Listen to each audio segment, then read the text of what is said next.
வாழ்வியல் பண்புகள் மனிதர்களை மகான்களாகவும் மதிப்புடையர்களாகவும் ஆக்கின்றது.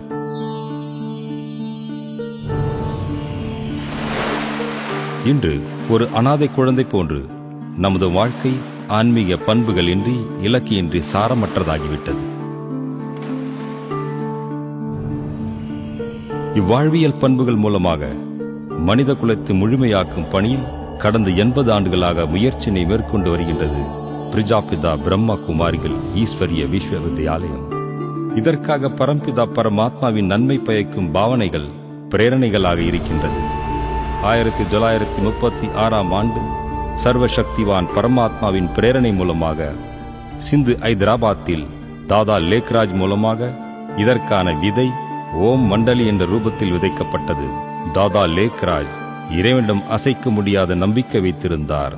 அவருக்கு பரமாத்மாவை சந்திக்க வேண்டும் என்ற எல்லையற்ற ஈடுபாடு இருந்தது. இவரின் எல்லையற்ற ஈடுபாட்டின் காரணமாக பரமாத்மா அவருக்கு அநேக திவ்ய காட்சிகளை செய்வித்தார்.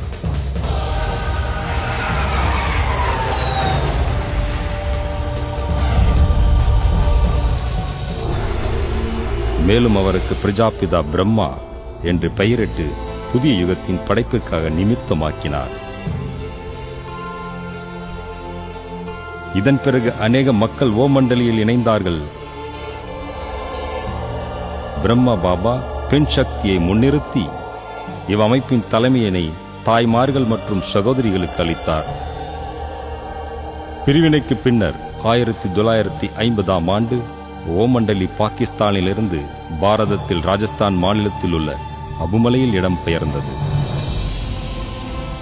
இதன் பிறகு பிரம்மா பாபாவின் குழந்தைகள் மனித குலத்தின் நன்மைக்கான சேவையில் அடியெடுத்து வைத்தார்கள்.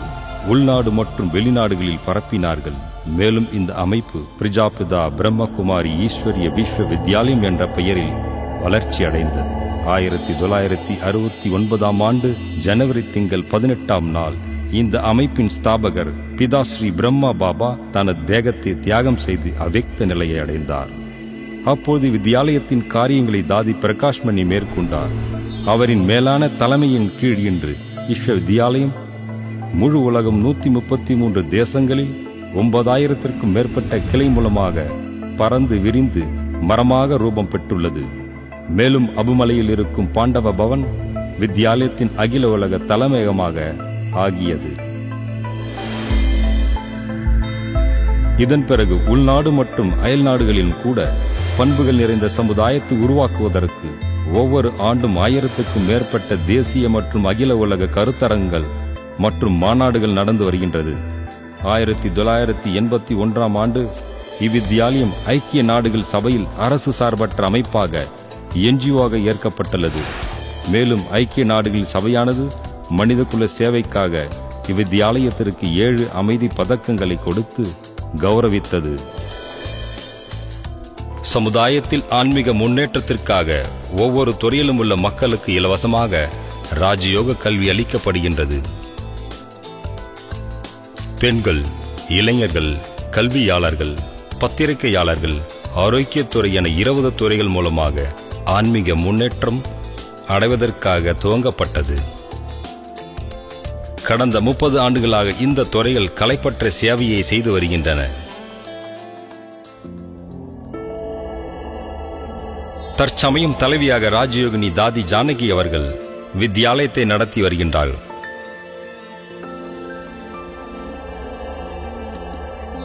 ராஜயோகினி தாதி இருதய மோகினி அவர்கள் இணை தலைவியாகவும், மதிப்புக்குரிய தாதி ரத்தன் மோகினி அவர்கள் துணை தலைவியாகவும் சகயோகம் செய்கின்றார்கள்.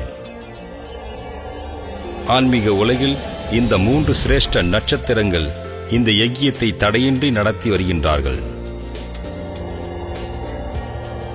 இங்கு எம்மதத்தினரும் ஜாதியினரும் வயதினரும் மொழியினரும் இந்த ஈஸ்வரிய ஞானத்தால் தனக்குத்தான் பயன்பெற முடிகிறது.